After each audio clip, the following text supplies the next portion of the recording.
ఇప్పుడు మీకు ఈ ఓటీటీస్ తోటి కోఆర్డినేషన్ అది ఎలా ఉంటుంది మీకు ఐడియా ఉంది కదా. So initially they think that we are doing one project, you know అదొక 8 months 9 months 30 levels of scrutiny తర్వాత అప్పుడు ఏదో చేంజ్ చేయమంటారు. ఆ చేంజ్ మళ్ళీ 30 levels ఆఫ్. కానీ ఇంత క్రియేటివ్ ఫార్మేట్ అలవాటైన మీరు ఈ corporate culture of story creation నేరేషన్లో విసుగు చెందట్లే?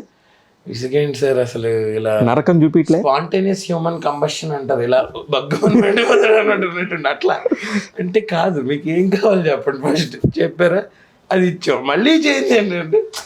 సో క్రియేటివ్ ప్రాసెస్ అక్కడ చాలా ట్యాంపర్ అవుతుంది సార్. ఇప్పుడు మన హ్యూమర్ కానీ లేకపోతే మన లెవెల్ ఆఫ్ రైటింగ్ కానీ అది అర్థం అవ్వాలంటే ఫస్ట్ తెలుగు వాళ్ళు ఉండాలి.